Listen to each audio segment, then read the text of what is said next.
escutem, porque sabem que quem me escutar vai ter a mente expandida, puxada.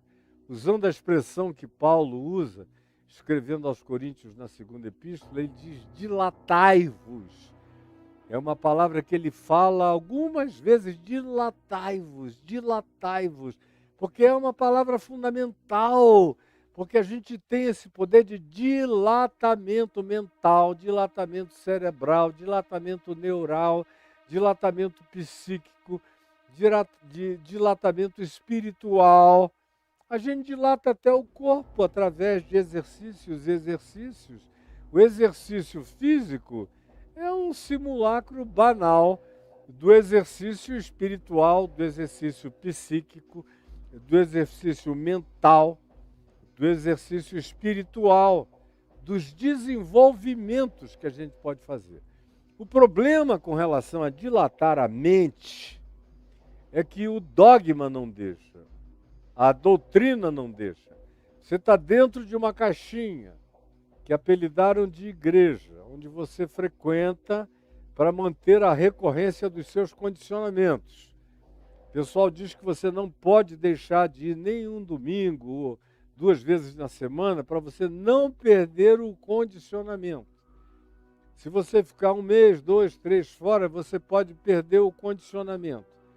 E você pode se abrir para pensar numa coisa nova, para ouvir uma coisa nova, para dar atenção, para refletir, para internalizar, para meditar, para ruminar, para mastigar, para, enfim, tirar substâncias pela mastigação espiritual que venham a se transformar em absorções novas de pensamentos, de reflexão, de sensibilização, de realidades as mais variadas de expansão mental, cerebral, neural, psíquica, espiritual, emocional, afetiva. E aí, aqueles que são os que vivem do controle mental de vocês, não gostam disso, odeiam isso. Então lá não, você não vai lá. Não vai lá. O cara é enganoso, ele prega a Bíblia lindo, Novo Testamento bonitinho, ele não tem reparos a fazer nenhum, ao contrário, ele fica aprendendo comigo na surdina, calado, mas não quer que você ouça. Porque ele já está determinado no engano dele, a continuar do jeito que ele determinou. Mas você ainda não. Você ainda é puro, você ainda é sincero, você ainda está num estado de inocência, em muitos aspectos.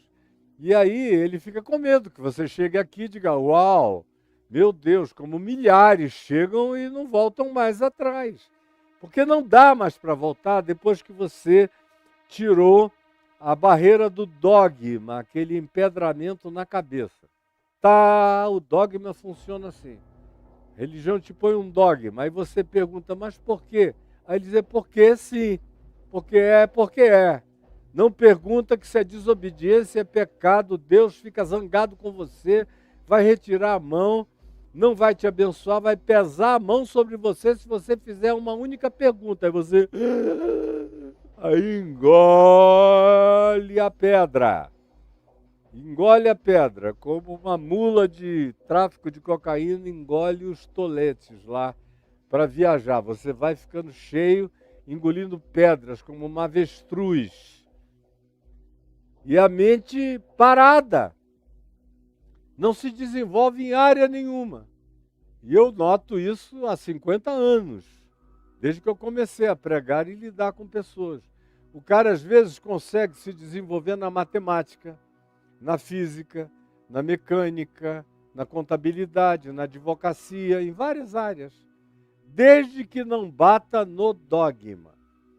Se bater no dogma, aí ele fecha a mente, ele não vai mais a lugar nenhum, ele frisa, ele para, ele fica congelado. Como tem sido o seu caso, durante décadas e décadas, imutável, sem crescer, e se jacta de que não alterou nada na sua vida, você tinha que mudar.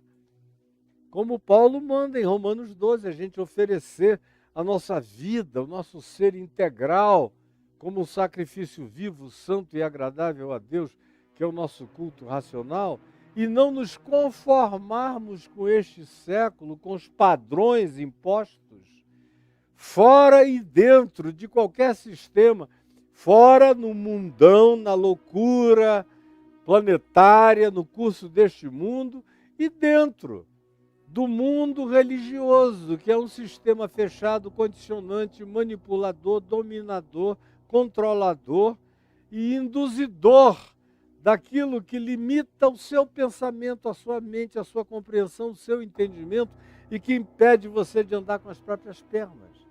Então, por favor, ouça o que eu estou lhe dizendo. Você nunca vai conseguir nenhuma expansão mental se você não admitir pensar novos pensamentos. Você não tem nem que aderir a eles, mas pensar você deve pensar. Deve pensar, senão você não tem como renovar a sua mente.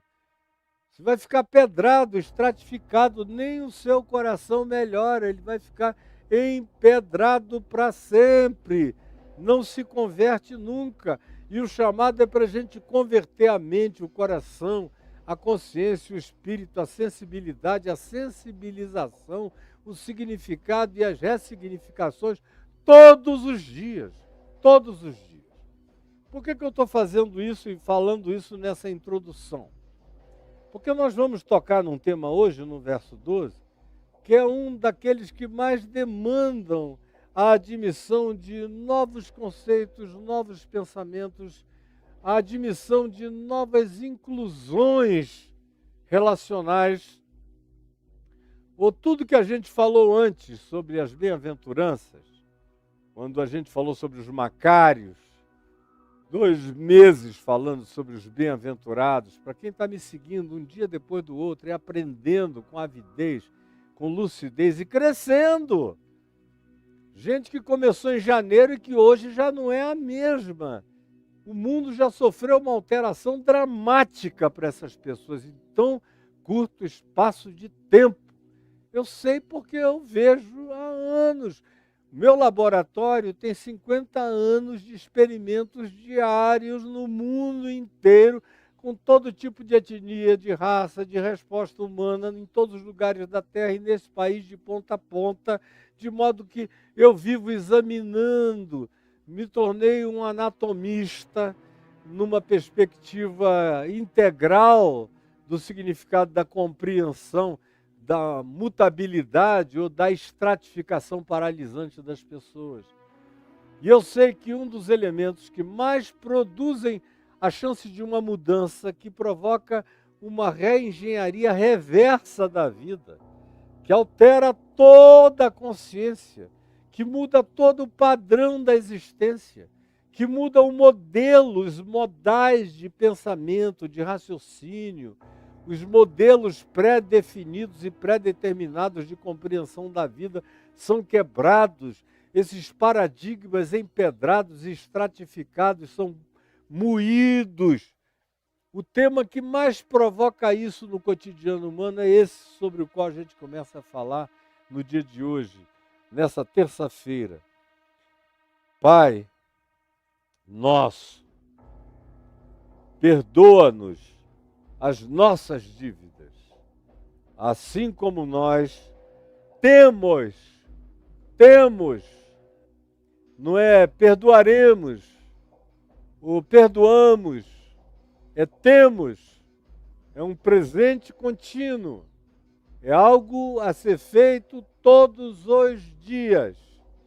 Temos perdoado os nossos devedores, perdoa as nossas dívidas, perdoa os nossos pecados, perdoa os nossos delitos, perdoa os nossos equívocos, perdoa aquilo que nos é consciente e perdoa em nós até aquilo que seja inconsciente, como Davi chama nos Salmos de os pecados que nos são ocultos. Perdoa-nos do que sabemos, do que não sabemos, do que introjetamos por deliberação ou apenas por tendência cultural perversificada sem que tenhamos notado. Perdoa os erros das nossas relações, ou as nossas deliberações de perversidade, ou de antagonismo, ou de indiferença, ou de inimizade, ou de adversidade gratuita, quando a gente vai escolhendo ser o Satanás de certas pessoas. Perdoa as nossas antipatias, perdoa o nosso desejo de fazermos algumas pessoas se tornarem um vácuo, coisa nenhuma.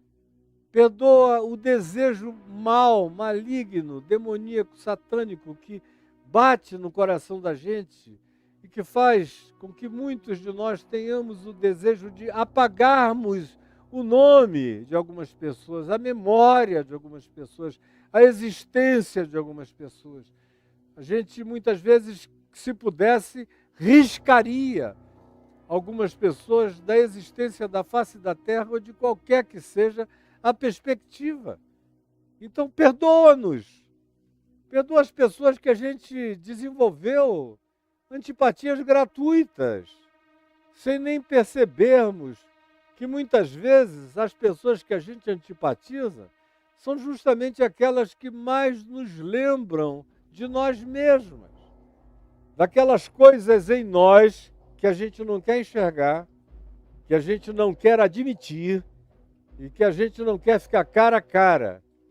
Como diz Tiago, irmão de Jesus, são aquelas confrontações que a palavra de Deus nos traz e nos faz, espelha a nossa face para nós mesmos.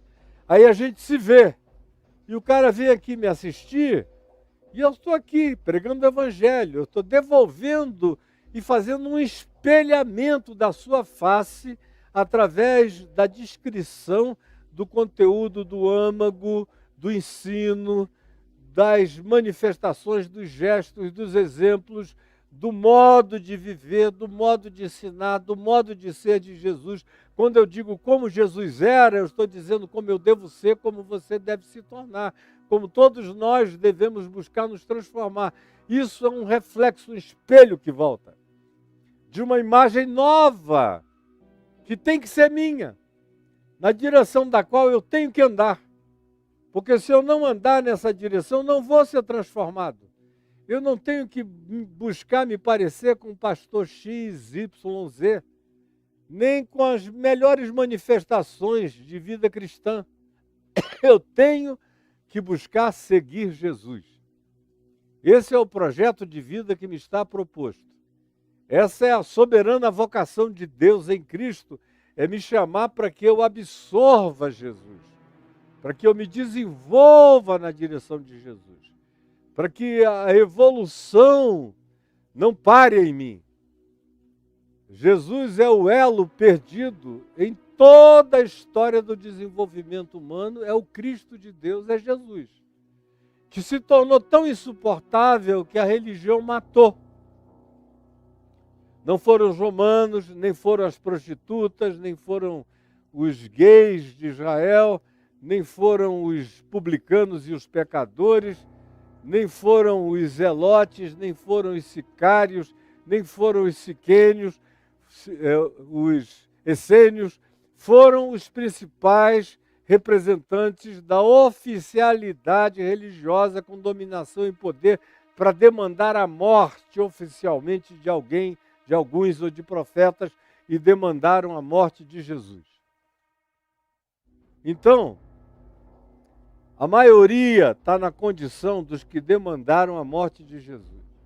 Aí eu espelho Jesus daqui para você. Trago esse reflexo, o mais nítido que eu posso, reflito como Jesus era. Aí para você, aí você vê e diz, uau, tem gente que diz que coisa linda. E muita gente se converte. Mas tem gente que diz, é diferente de tudo que eu já ouvi, eu não quero nem ouvir. Aí bloqueia, aí blinda, aí fecha. Aí inicia um processo de lacramento da mente, de blindagem da mente para não entrar nada. Aí cumpre-se o que o irmão de Jesus, Tiago, diz na sua epístola, quando ele diz, você se torna como alguém que olha a face no espelho. Quando você ouve o evangelho, como agora, Você vê a sua face sendo refletida, você diz, uau, isso tem a ver comigo, cara, isso tem a ver comigo, isso tem a ver comigo, isso tem a ver comigo. Aí, de repente, você diz, o que eu estou fazendo? Se eu admitir isso tudo, eu vou ter que fazer mudanças dramáticas.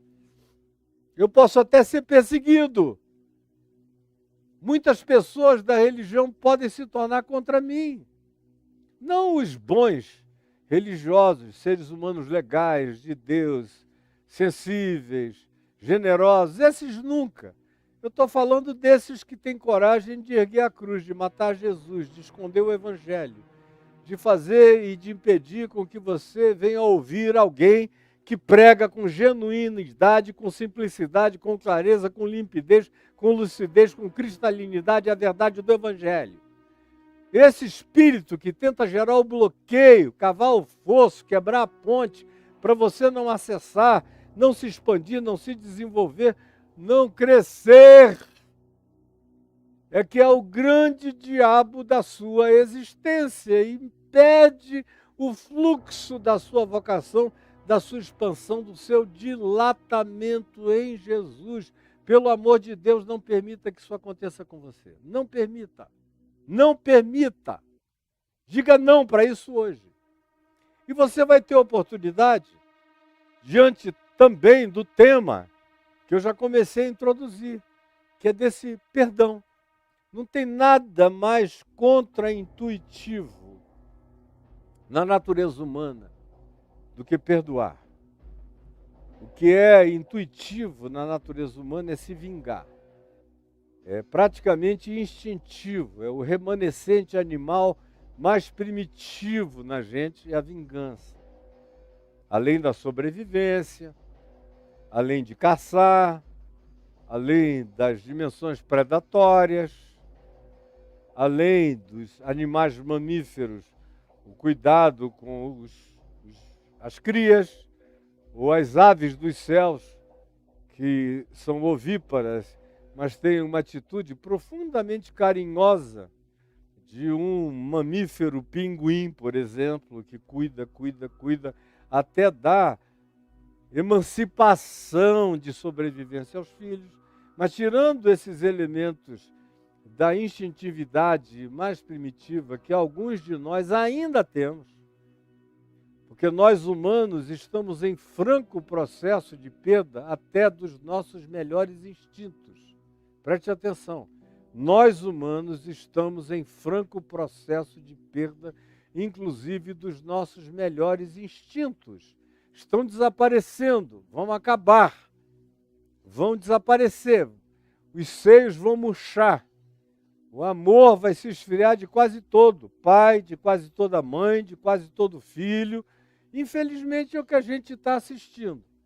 Agora, dentre as propostas do Evangelho, uma das mais contra-intuitivas e contra-instintuais que a gente possa ter é o perdão. O perdão que você vê com alguma manifestação em alguns mamíferos hiperdesenvolvidos, como os elefantes, tem uma memória capaz, às vezes, de não esquecer uma maldade feita e de se vingarem dela muitos anos depois, mas são também capazes de gratidão e algumas vezes são capazes, inclusive, de perdão, como você vê com alguns primatas. A gente vê com alguns chimpanzés, especialmente primatas da mesma natureza, ou tipo, condição de manifestação natural. A gente vê e tem algumas surpresas, de gratidão sempre, mas frequentemente até de perdão. Quando o indivíduo que cometeu algum erro vai lenta e pacientemente demonstrando a sua mutação, a sua mutabilidade, o seu arrependimento, a sua nova atitude, pode reconquistar, inclusive, aquele animal que no início foi tão maltratado. Até isso você consegue, mas o difícil, mas profundamente difícil, e cada vez mais difícil, é a gente conseguir isso na nossa espécie humana. Está difícil. Está difícil no mundo inteiro. E está difícil não só no mundo inteiro, mas está difícil dentro do chamado cristianismo, que necessariamente não tem nada a ver com o evangelho, mas tem a ver com um simulacro do evangelho que foi transformado numa religião de 2 bilhões de fiéis e que domina o ocidente da Terra quase inteiro e que determina boa parte das políticas mundiais do nosso planeta, é o cristianismo, que tem o maior poder de determinação de políticas planetárias, de ações planetárias. Mas não tem necessariamente nada a ver com a essência de Jesus e do Evangelho. É uma outra coisa difícil de ser admitida. Agora, a introdução do tema do perdão feito por Jesus choca muita gente. Como chocou os discípulos dele. Quando ele, não só aqui, na oração chamada do Pai Nosso, diz: perdoa-nos, Pai, que é de todos nós, e Pai de todos, e de nós todos, e que é para todos nós.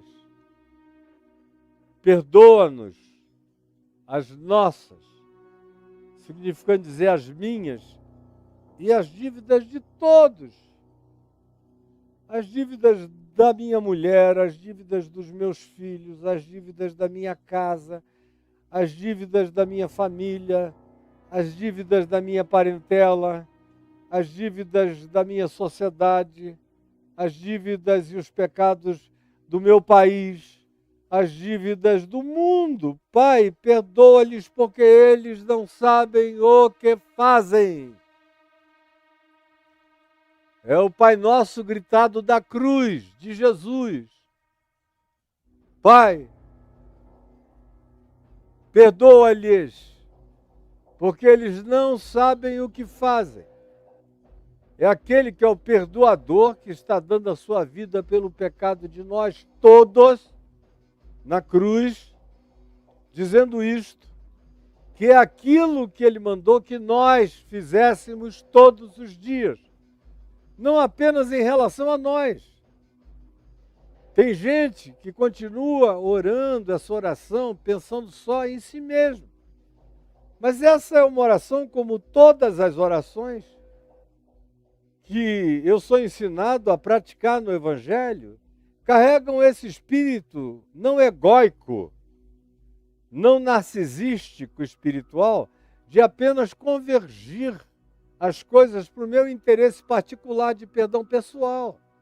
É claro que eu estou falando primordialmente dos meus pecados. Pecados amartia, que é aquela qualidade de pecado que tem a ver com a tortuosidade da natureza. A gente tem um pendor estabelecido, e eu não vou agora aqui gastar tempo falando sobre esse assunto, sobre o qual já falei trilhões de vezes, mas eu vou ter que eventualmente voltar a ele no curso das nossas exposições subsequentes. É a palavra amartia, para pecado, que designa o pecado essencial, que se chama aí de pecado original, que tem muita gente que só pela designação pecado original já bloqueia o coração, especialmente do lado de fora, por causa dos excessos da religião e das doutrinas da religião sobre o pecado original.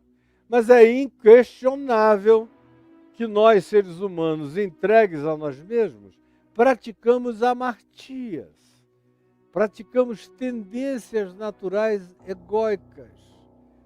Temos uma tendência a nós primeiros. Temos uma tendência ao olhar que parte de nós e que enxerga primeiro a nós e que se volta, antes de tudo, para nós e sobre nós e faz um loop egoísta sobre nós mesmos. Está em nós. Essa é a designação mais simples de amartia. É essa tortuosidade desse pecado mais essencial, que não percebe o outro, que não enxerga de cara, que de cara só enxerga a si mesmo, que não sente o outro, que de saída só sente a si próprio, que não inclui o outro, que de imediato só conta consigo mesmo. Todos nós sabemos como é que nós funcionamos. você tiver um mínimo de honestidade humana pessoal, você descobre logo que é assim que você é, que todos pecaram, esse pecado amartia, como diz Paulo em Romanos 3, todos pecaram, leia lá, verso 23, do verso 18 ao 23 e em diante, para não ter dúvida. Todos, é universal, é antropologicamente universal, é psicologicamente universal. Todos cometem amartia, todos carregam essa essência tortuosa. Todos nós, em qualquer lugar do mundo, em qualquer cultura, em qualquer civilização, em qualquer etnia, preto, branco, amarelo, vermelho, em qualquer que seja a forma de expressão corpórea, física, todo DNA, todo gene, todo genoma humano carrega essa dimensão de amartia egóica. Todos nós pecamos. E todos nós carecemos de graça, de favor imerecido, de misericórdia, todo dia. Porque não há nenhum de nós que se apresente diante de Deus sem mancha. Nós é que não nos enxergamos, nós somos muito cegos. A gente, como Jesus disse, usando aquela metáfora sarcástica, a gente tenta tirar um cisco do olho do nosso próximo. Espera aí, cara, tu tá com cisco aqui, bicho. Um cisco, botaram até um chapéu na minha cabeça. Legal. No TikTok. Cisco. Espera aí que eu vou tirar o cisco do teu olho. Enquanto a gente está com uma trave. Eu aqui não tenho um pedaço de palma. Vamos supor que maior do que isso fosse um palma, um bat de beisebol. Aqui enfiado no meu olho. Pá, e eu querendo ser teu oftalmologista. Essa é a pateticidade da nossa vida e é o sarcasmo dessa ironia de Jesus. Não julgueis para que não sejais julgados, e a consequencialidade disso é essa pateticidade. Quando você está aí querendo julgar o seu irmão, querendo tirar um cisco do olho dele, está deixando de enxergar uma trave enfiada na sua cara, no seu olho, e você se oferece para ser oftalmologista universal. Se enxerga, meu irmão, minha irmã, que é isso. Então, nosso pecado essencial habita todos nós. Por isso é que o apóstolo João diz, na primeira epístola dele, que aquele que disser que não tem cometido pecado é mentiroso, e a palavra de Deus não está nele, a verdade de Deus não está nele, a verdade de Deus não está nele, é mentiroso. Porque eu cometo amartia, esse desvio que está na minha natureza e cujo significado se associa aí sim àquilo que essa pena pode ilustrar, que é uma flecha. Uma flecha. Por melhor que seja a minha mira, ela já carrega um certo desvio. Assim como essa peninha aqui. Ela tem um desvio, ela não é absolutamente retilínea. Ela tem um desvio. Frontalmente você enxerga melhor nessa câmera aqui, olha o desvio dela. Então, eu sou assim. Posso até ter as minhas belezas, os meus encantamentos, mas eu tenho os meus desvios. E a palavra amartia é usada para esse jogar de uma seta, e que erra o alvo. Erra o alvo. Vai, mas erra. Por mais ou por menos, erra sempre o alvo. Nunca vai na mosca, sempre bate de um lado ou do outro. Não tem nenhum de nós com essa precisão absoluta de julgamento de nada, nem de ninguém, nem de coisa alguma, nem de si mesmo. Por isso eu preciso do espelho do Evangelho, do espelho de Cristo, do espelho da Palavra de Deus para eu me enxergar, e preciso de coragem para não dar as costas para aquilo que eu enxergue sobre mim mesmo, sobre quem eu sou, sobre os meus pecados, sobre as minhas dívidas intrínsecas, naturais.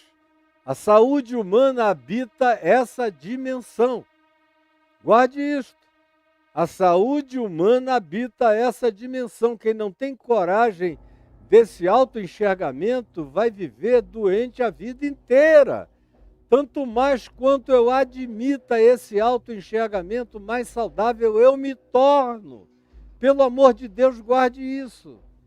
Então, todos nós sofremos de amartia. É uma síndrome universal. E por mais bonitinhos que a gente seja, e românticos e poéticos, a amartia está lá e a gente erra o alvo, passa para cá.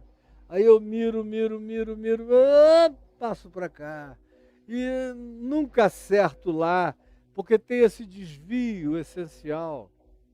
E de tanto mais quanto seja o meu olhar distanciado, mais o meu erro se alarga e se avulta.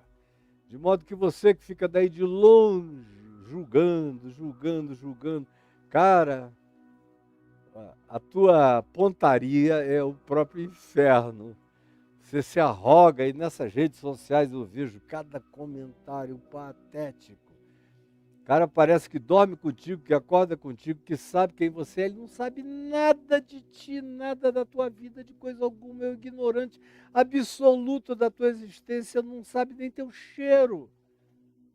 Nunca te deu nenhum abraço, nunca trocou nada com você, nunca viveu um dia contigo.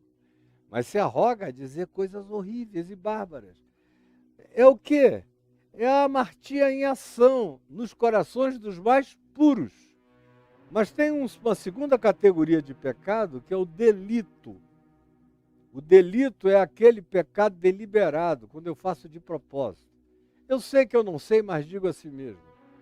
Eu sei que não é verdade, mas eu não estou nem aí. Eu quero é falsificar, é jogar uma fake news que destrua esse cara, porque eu não gosto dele, eu não gosto dela, eu não gosto do que ele representa, eu não gosto do que ele devolve a mim como prática de vida que eu não quero viver.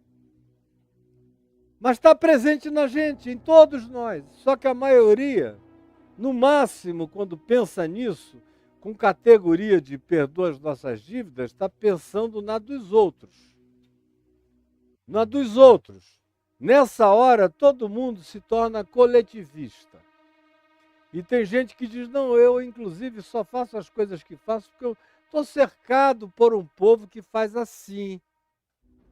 Aí arranja logo uma desculpa transferente e diz, não, é que eu fui criado nisso.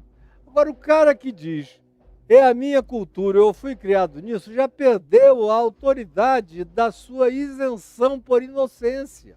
Porque já sabe, já ganhou um vislumbre do seu vício cultural, do seu condicionamento e de que aquilo ali é erro. Tem desvio. Não está coerente com o Evangelho, não guarda essa correção com o Evangelho, não é correto com o Evangelho, não anda seguindo a linha do Evangelho de Cristo, que é caminho, verdade e vida. Pelo amor de Deus, qualquer um consegue entender o que eu estou dizendo, só se o cara estiver com a má vontade de Satanás, e até Satanás crê e treme. E os principados e potestades do mal me ouvem e dizem, conhecemos a Jesus e sabemos quem é Caio. Como disseram de Paulo, dizem de mim também. Porque eu nunca vim aqui para enganar nenhum de vocês com nada que não fosse o Evangelho de Cristo. E disposto a pagar o preço que seja por pregar exclusivamente o Evangelho segundo o caráter de Jesus. A maioria nunca pensa no pão nosso para todos nós. Pensa no pão nosso só para nós, individualmente, para si próprio. Mas quando se chega aqui no perdoa as nossas dívidas, o cara dilui. Aí ele não se enxerga, ele diz, não, eu sou apenas humano. Ah, eu também faço parte da humanidade, cara.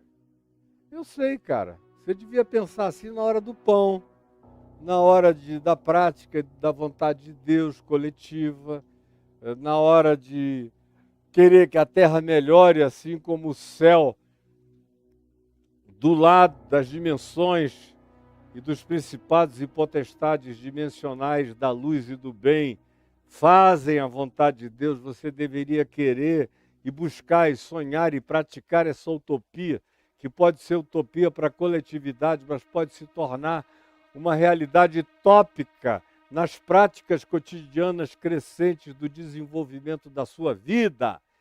Nesses aspectos, você não pensa nos outros.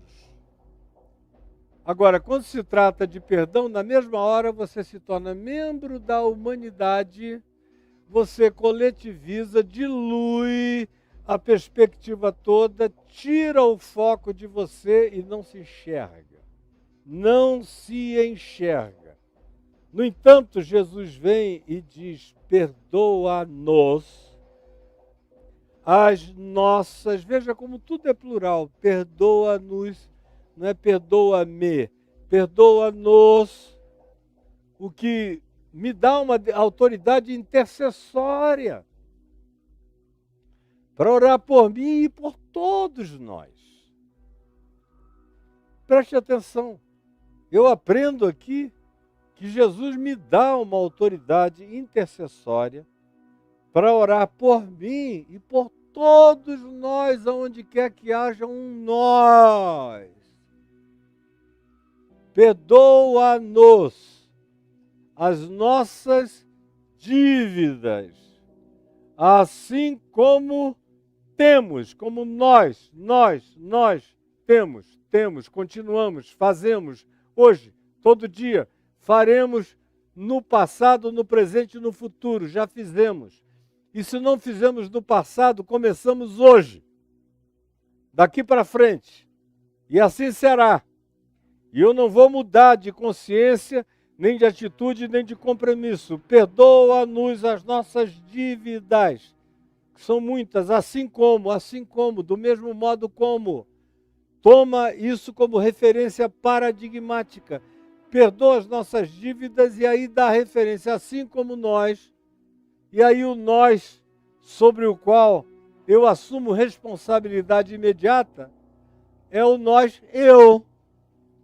Porque eu não posso assumir responsabilidade imediata pelo nós coletivo, quando se trata de perdoar a dívida de todos. Eu desejo, e eu intercedo, e eu perdoo as dívidas de todos os que sejam nós, na coletividade do meu olhar. A minha percepção, como eu já ilustrei aqui, que vai da minha mulher, dos meus filhos, ao mundo inteiro. Pai, perdoa-lhes, porque eles não sabem o que fazem. Somos nós, eu intercedendo por mim e por nós. Jesus intercedendo por todos nós. Agora, o paradigma conclusivo fecha sobre mim. O funil se volta na minha direção. Perdoa as nossas dívidas assim como nós perdoamos aos nossos devedores. E aí, esse nós sou eu. Porque eu não posso te obrigar a perdoar os teus devedores. Nem tenho esse poder sobre a minha mulher. Eu não tenho esse poder sobre os meus filhos e os meus netos. Eu não tenho esse poder coercitivo sobre a minha família, porque não existe perdão por coerção. O verdadeiro perdão é fruto do espontaneísmo mais absoluto, da consciência mais aprofundada e da liberdade de ser mais dilatada. E tanto mais quanto eu tenha liberdade de ser e consciência de mim e de ser para Deus, mais profundo é tudo em mim, mais verdadeiro será tudo em mim, mais extraordinário será tudo que eu fizer. Porque a extraordinariedade das minhas ações decorre profunda, intrínseca e conjuntamente dos meus vínculos com a minha consciência e com o dilatamento do meu ser. Aí eu perdoo com mais largueza. É por isso que eu levanto todo dia e aqui diante de mim tem uma placa dessas frases das camisas da Santa Corja que diz: você já perdoou o mundo hoje? Que é uma coisa que eu faço todo dia, por isso eu vivo sem problema, cara. Tem gente que pensa que eu estou brincando com isso. Não. Eu vivo sem problemas há 50 anos. Esse problema, que é um dos piores da vida, que é você ruminar ressentimento, mágoa, amargura, rejeições sofridas, injustiças. Eu nunca me senti injustiçado.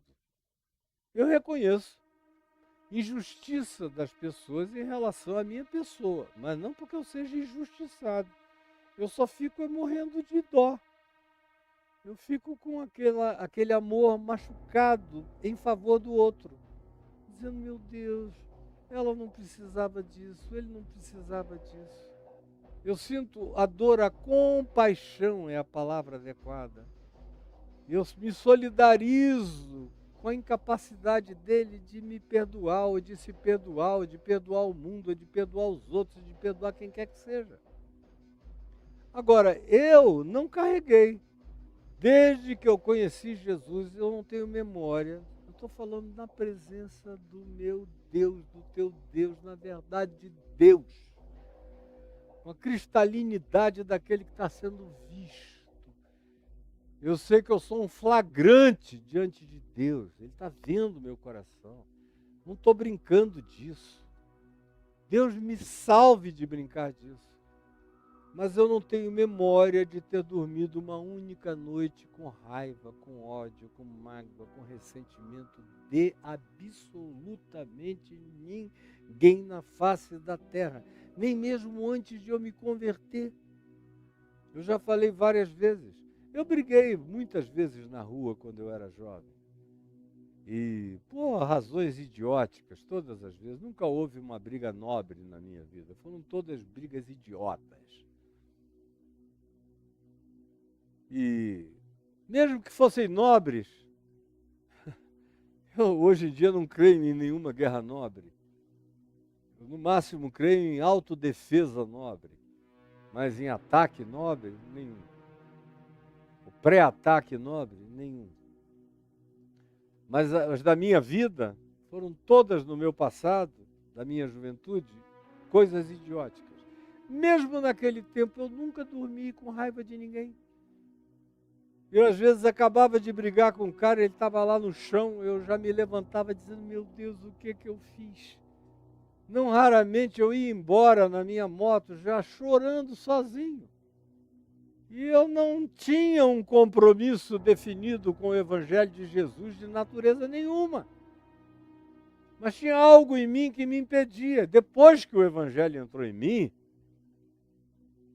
a partir do dia 18 de julho de 1973 para cá, então isso se tornou algo impensável. Agora, eu sei que para algumas pessoas o que eu estou dizendo aqui parece utopicamente absurdo, porque elas nutrem o espírito do felino mais raivoso.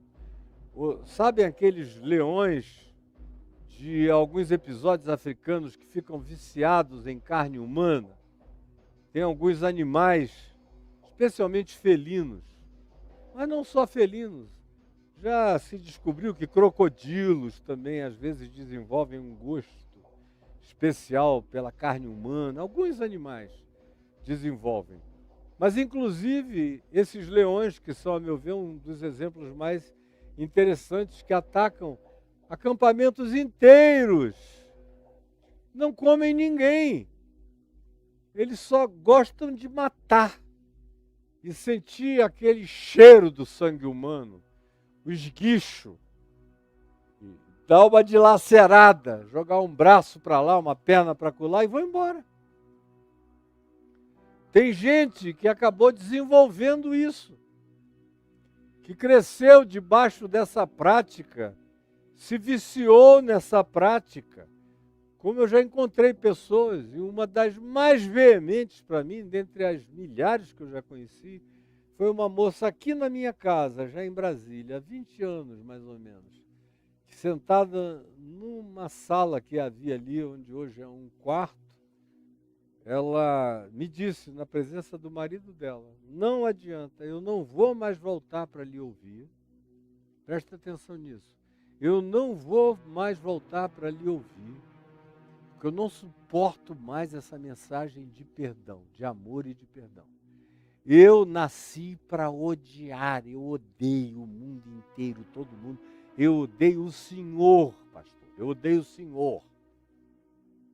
E essa sua mensagem de amor e de perdão, e de Jesus com amor e de perdão, eu odeio. E ela levantou e foi embora. E nunca mais voltou. E a única outra vez que eu encontrei com ela aqui num lugar central de Brasília, chamado Bar Brasília, antigo, os mais antigos da cidade, ela estava lá com o esposo e um casal, ou 2 casais de amigos. Eu me lembro que quando ela me viu, ela começou a fazer pouco, falando e apontando para mim. E o marido dela não sabia onde se enfiava de vergonha, os outros casais também, num constrangimento enorme, tadinhos. Aí eu passei, os deixei à vontade, falei, Deus abençoe vocês, boa noite. Não dei a mínima para a atitude dela, e fui, voltei. Eu tenho apenas a memória do que ela disse da pessoa dela, mas ela nunca me causou nada, nem tem o poder de me causar nada. Ninguém tem o poder de me causar nada. Ninguém. Aí tem gente que fica admirada de uma coisa que para mim foi atitude do meu movimento de perdão parasimpático, ou seja, algo que eu nem precisei pensar, elaborar, nem decidir. É como respirar, ó. É parasimpático. Essa ação, esse sistema que está em operação na minha respiração, não depende de evocação consciente da minha parte. Como levantar essa pedra depende. Respirar não. Meu coração está batendo aqui, eu não estava pensando nele em nenhum momento, mesmo quando olho para essa ilustração do coração empedrado. O meu não estava nem pensando, ele bate. Eu não preciso nem medir, embora esse relógio meça se eu quiser, mas eu não preciso medir. Ele está funcionando bonitinho, no ritmo de sempre. Perdão na minha vida entrou no sistema parasimpático. Aí você diz, mas na sua vida em especial, você deve ter nascido desenervado de alguma coisa, com alguma coisa faltando. Quem sabe você é um psicopata do amor, porque não tem sentimentos ou emoções. Não seja tolo, não seja bobo, não é nada disso. O que dói, dói. O que entristece, entristece. O que faz a gente ter sentimentos depressivos, chega no coração de todo mundo e no meu também. A diferença é que eu aprendi a viver contente. Aprendi a perdoar, que é uma das primeiras coisas para você aprender a viver contente. Como Paulo diz aos Filipenses, no capítulo 4, aprendi a viver contente em toda e qualquer circunstância. É algo que a gente desenvolve, é um treino na academia da vida, levantando peso de contradição, fazendo barras de contraditórios, puxando e erguendo o nosso próprio peso para cima da linha da nossa natureza, todo dia praticando exercícios espirituais, disciplinas naturais, e o perdão é a mais recorrente, é o aparelho na academia do Evangelho que mais é oferecido a nós. Toma esse e pratica. É a esteira da entrada, corre aqui, é perdão. Ou é o peso essencial e fundamental para você trabalhar o que esteja precisando, é perdão. Mas é um exercício, é uma prática. E aí, o que Jesus diz é que se eu não entrar nessa prática, eu não vou encontrar nenhuma natureza de desenvolvimento pessoal, nenhuma. Eu estabeleço um teto que me bloqueia, que me blinda, que me tapa, que me fecha, que me impede, que é um container completamente fechado e mais. Eu passo a ser atormentado por mim mesmo. Quanto menos eu perdoo, mais atormentado eu vivo. Quanto mais atormentado eu vivo, mais eu adoeço. Adoeço o meu caráter, adoeço a minha psique, adoeço o meu estado mental que vai se transformando num estado mental reprovável, adoecido. Adoeço a minha mente que vai ficando cauterizada, dessensibilizada. Adoeço o meu espírito que não consegue se oxigenar sem perdão. Perdão é oxigênio para o espírito. Amor é oxigênio para o espírito e perdão é condição sine qua non para se amar. Quem não começa dando passo do perdão não vai aprender a amar jamais, jamais. E amar não é romance, como eu ensino há milhões de anos, desde o Paleoceno, que eu estou ensinando isso. Amar não é emoção, não é romance, não é afeição. Tem amores de romance, de afeição, mas são outros tipos de amor. No Evangelho, amar é escolha, é decisão, é fazer como Jesus fez, mesmo no meio de toda a dor, chicotada, chibatada, cuspida, pregada, furada na cruz, amando. Pai, perdoa-lhes, eles não sabem o que fazem. É esse o espírito que tem que me habitar, que tem que te habitar para que eu dê um salto qualitativo, para que eu deixe o ambiente newtoniano de leis físicas fixas do macro-universo, onde nada muda. Eu nasci assim, vou viver assim, vou morrer assim, sempre gravitando em torno das mesmas raivas, das mesmas amarguras. É como é o macro-universo newtoniano. Mas eu sou chamado para um salto quântico, onde a vida muda o tempo todo, onde nada tem que ser permanente, tudo é impermanente. E no ambiente do Evangelho está instalado a impermanência do ódio, está instalada a impermanência da ira, está instalada a impermanência da raiva, da vingança, do antagonismo, da obrigação de perversidade. Você não tem que ser um ente de repetições. Não precisa ser um ente de repetições. A tua vida não tem que ser kármica. Você pode quebrar todo dia karmas herdados do avô, da avó, do pai, da mãe, da cultura, dessa aldeia, dessa tribo social, ou familiar, ou parental, onde você foi criado. A gente pode quebrar, e ai de nós se não fosse possível. Aí não haveria esperança para a gente. Quanto pior, pior seria. Porque a gente só pioraria com o pioramento de todas as coisas imutáveis. Mas eu posso quebrar. Eu posso quebrar maldições. Eu posso quebrar vícios. Eu posso quebrar condicionamentos. Eu posso quebrar treinamentos perversos que me foram impostos. Eu posso quebrar cadeias de pensamentos. Eu posso quebrar grilhões emocionais. Eu posso arrebentar ferrolhos de bronze nas trancas das cadeias do meu ser. Posso, porque Jesus disse que veio para isso. Para evangelizar, para trazer essa boa nova aos simples, aos humildes, aos pobres de coração, aos que tenham um coração ensinável, aos que estejam dispostos, como ele disse, a aprender de mim, que sou manso e humilde de coração. Ele veio para isso, para abrir os olhos aos cegos, para tirar o karma da sua cegueira. Ele veio para desentupir os seus ouvidos, para tirar o karma da falta de audição espiritual. Quem tem ouvidos para ouvir agora, por causa do Evangelho e da graça de Deus, então,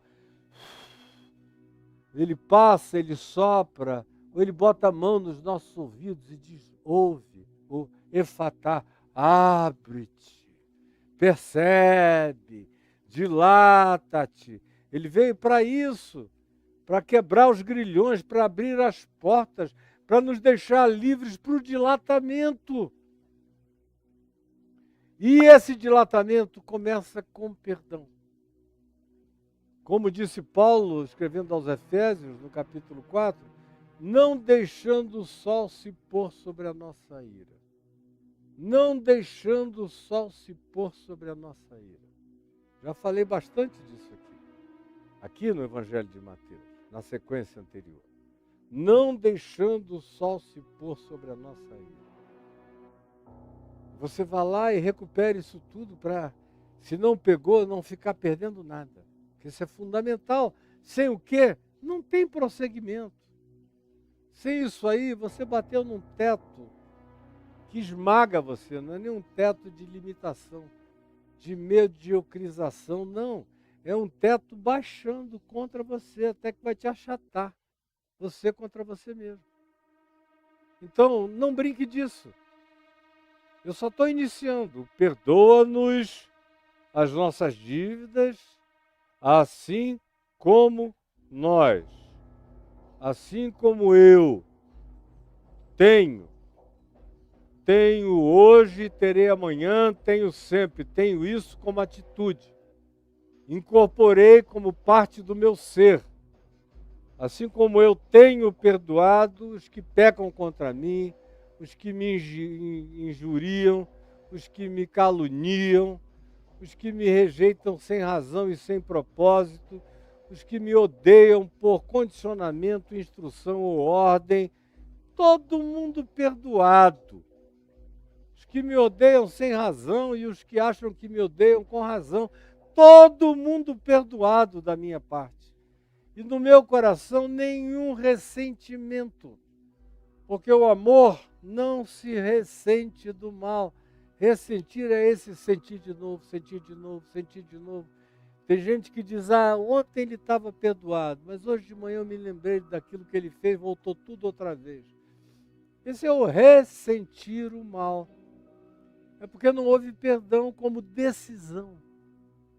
É essa tentativa do cara apenas criar um perdão de desemocionalização, que é absolutamente passageiro, circunstancial, leviano, sem raiz, sem penetração no chão do nosso ser. Por isso é arrancável a cada sopro de contrariedade ou a cada mesma memória do que aconteceu. Aí surge o ressentimento. O sentimento volta outra vez nesses em quem o perdão nunca foi uma decisão, foi só um sentimento. Por isso é tão ressentível. Portanto, é não perdão.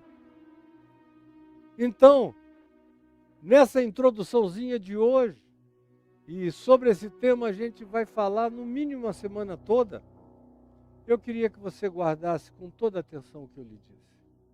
Porque eu sei que só começando, só introduzindo o que eu estou dizendo, você já percebeu que você não vai a lugar nenhum se você não levar a sério o que eu estou ensinando aqui. Se você não levar a sério, cara, desista. Desista. Você pode até continuar me ouvindo por outras razões, que eu não consigo nem entender quais sejam, porque eu não estou brincando de falar e eu não sou um orador para ensinar você a arte do discurso, ou isso, aquilo, porque eu não tenho arte de discurso nenhum. Eu não tenho nada escrito, eu sento aqui e deixo meu coração vazar. Eu só coloco para você o evangelho que me habita, que está inscrito no meu coração, que já não é de pedra, mas que foi feito de carne, conforme a profecia de Ezequiel, e conforme a promessa de Jesus acerca do nascer de novo. E da ideia de regeneração, de regênesis. Está tudo aqui. Eu chego aqui e derramo. Eu ponho para fora, eu regurgito aquilo do que eu estou cheio. Eu poderia falar até o último dia da minha vida sobre perdão e eu não iria ter falta de tema nem de assunto sobre isso aqui, porque isso é essencial, é fundamental. E aí você vai aprender nos próximos dias que perdão não significa ter que botar ninguém embaixo do braço, chamar de melhor amigo, levar para casa. Você vai aprender 1 trilhão de outras coisas. Mas por hoje, se a gente não começar exatamente assim, minha amiga, meu amigo, meu querido, minha querida, você está não apenas no Mosteiro dos Capuchinhos, lá em Sintra, onde o teto tem 1,5 m para o pessoal andar curvado e não se exaltar. Diz que é para ensinar a humildade. Fica todo mundo corcunda e ninguém fica mais humilde. Não. Aqui o teto vai baixando e vai te achatando e vai te esmagar. Só o que pode manter e erguer esse teto e dilatá-lo infinitamente até que ele deixe de ser teto, até que você não tenha mais telhado, você seja um ente aberto para a graça e para a luz, como um cidadão da Nova Jerusalém, que não é orientado por santuários, nem por referências de nada, porque a Nova Jerusalém, além de que não tem santuários, também não tem telhado. A luz do Cordeiro entra direta sobre todas as pessoas, independentemente de quem sejam, como está acontecendo agora, em quem está acolhendo e crendo. Se você não tomar essa decisão de dizer, eu quero viver assim, eu quero ser assim, eu quero aprender isso, eu não vou perder nada disso. Eu vou internalizar e vou praticar. Porque não é um aprendizado intelectual, um aprendizado existencial com uma prática que vai mudar seu caráter, sua atitude, sua vida e, por fim, seu comportamento.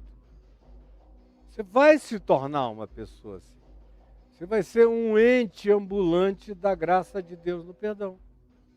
Aí eu ia dizendo antes, e fiz uma grande digressão, de que eu vi tanta gente admirada de que eu teria perdoado a pessoa que atropelou meu filhote Lucas.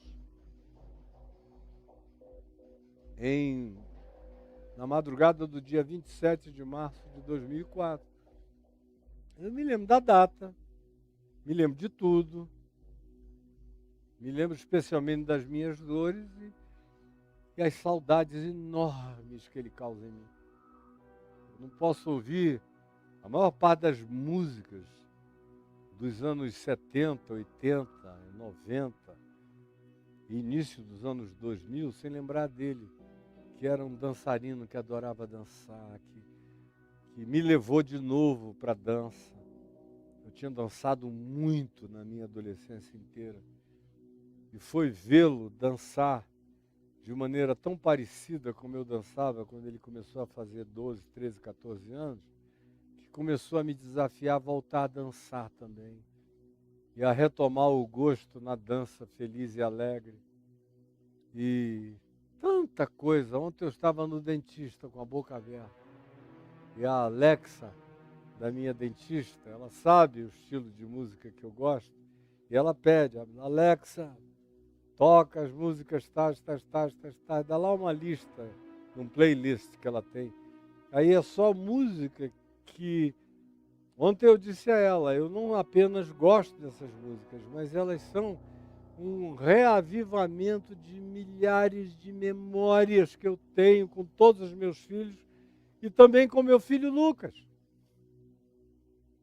Agora, a menina que o atropelou, meu Deus, eu nem pensei em perdoá-la, não foi nem preciso.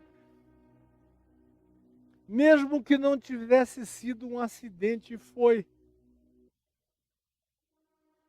Ela não saiu de casa dizendo, hoje eu vou matar um cara na volta. Mas mesmo que ela tivesse dito isso, eu teria perdoado imediatamente. Eu não consigo ver sentido nessas buscas de justiça, que acham que a justiça foi feita quando alguém é colocado na cadeia para o resto da vida.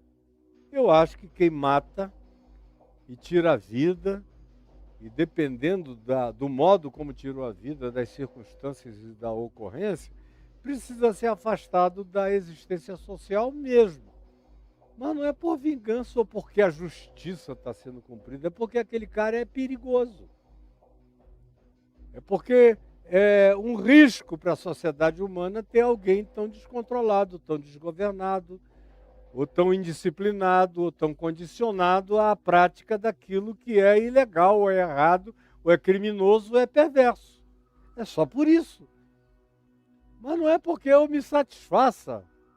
Não é porque eu digo, que legal que aconteceu, esse desgraçado está na cadeia. Olha, você vai morrer sem me ver sentir isso. Eu não carrego essa coisa, eu não entendo nem isso em vocês. Como vocês batem palmas e se alegram, eu digo, meu Deus, que coisa mais patética. Mas eu estou aqui para dizer o que Jesus ensinou. Se você acha que isso é utopia, viva com a sua distopia adoecedora e perversa. Eu quero prosseguir para o alvo, para me tornar todo dia semelhante àquele que disse, Pai, perdoa-lhes porque eles não sabem o que fazem. Agora, você escolhe, você decide, porque isso aqui, esse perdão, não é uma emoção, é uma escolha, é uma decisão. É uma decisão por um modo novo de pensar, interpretar, encarar, viver e tratar a vida.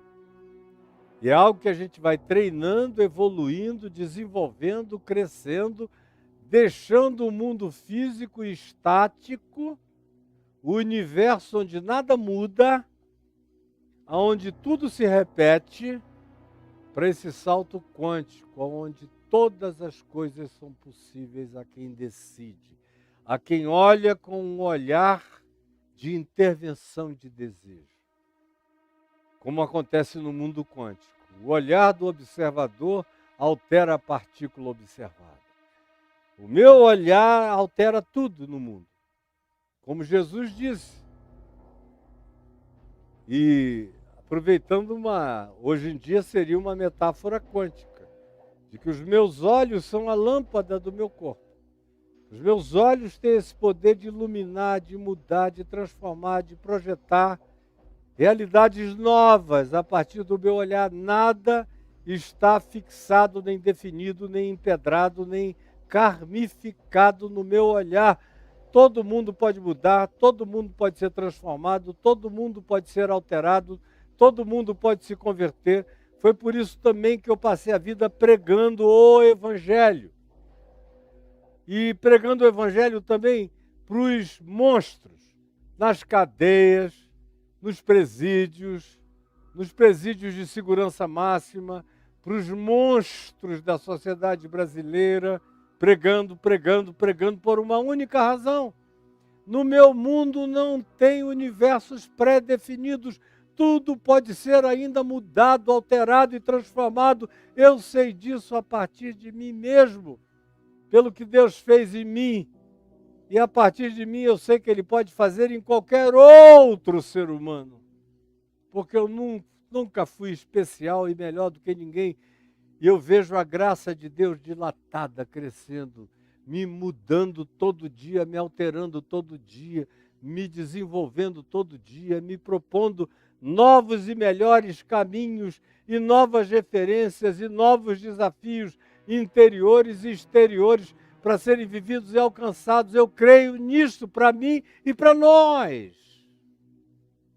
Por isso eu creio nesse perdão que eu pratico e que nós podemos praticar uns pelos outros juntos. Nós podemos. Nós podemos. Nós podemos. Você pode.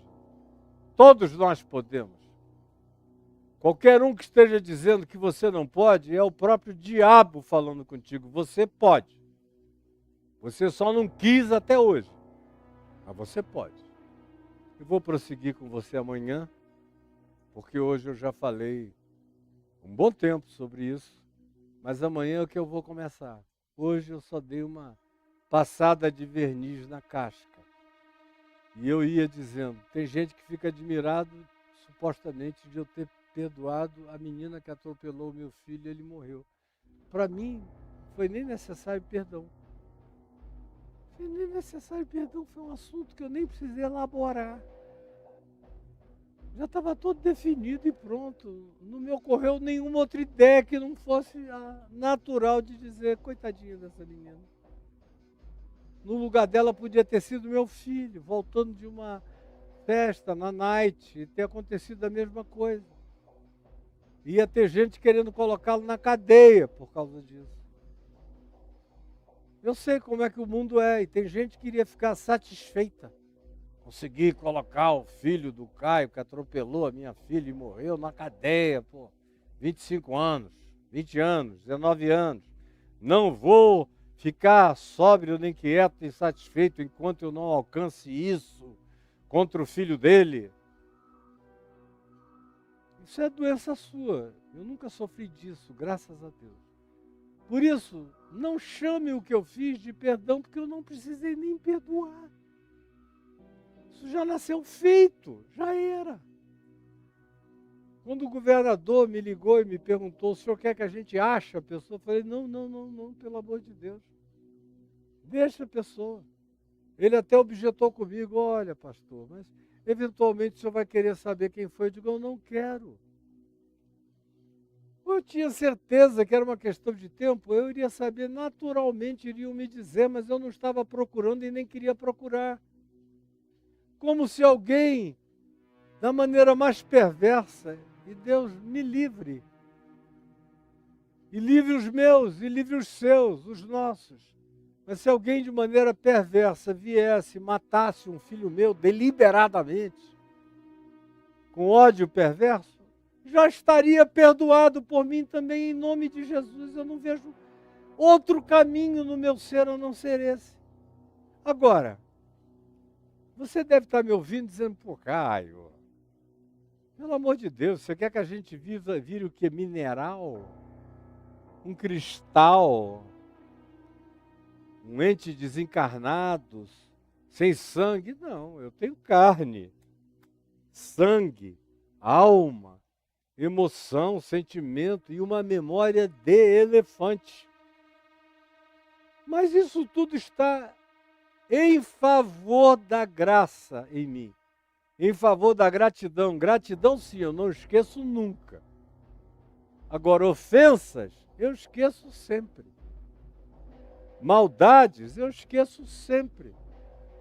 Eu esqueço tanto a maldade que fazem contra mim, que eu vejo pessoas que fazem maldade contra mim, e às vezes eu só vou lembrar depois que o cara anda fazendo um monte de coisas ruins contra mim, porque eu não internalizei, eu não quis guardar. Aquilo é um pacote dele, não é meu. Eu não tenho lugar na estante do meu ser para esses entulhos. Eu não sou acumulador emocional de sentimentos de perversificação humana de ninguém. Estou aqui é para tentar desentulhar a tua alma, ou a alma de quem quer que seja. Pelo amor de Deus, entenda que o Evangelho é assim. E aproveite isso. E tente praticar. E fique comigo a semana inteira. E chame outras pessoas. E se você não é inscrito no meu canal, se inscreva agora. Se inscreva. Especialmente naquele canal onde nós intubamos. Nós tube. Onde você tem toda a série de tudo que eu digo que eu faço em ordem. Para você achar, em algumas outras plataformas você tem que rodar, porque elas não mantêm nada na mesma ordem. Mas nesse canal nosso, Tube, Our Tube, você vai lá e está tudo em sequência. Você pode pegar Mateus 1 e seguir, como muitos estão fazendo e dizendo, cara, por que eu não fiz isso antes? Porque muda mesmo, não tem jeito, vai transformar você.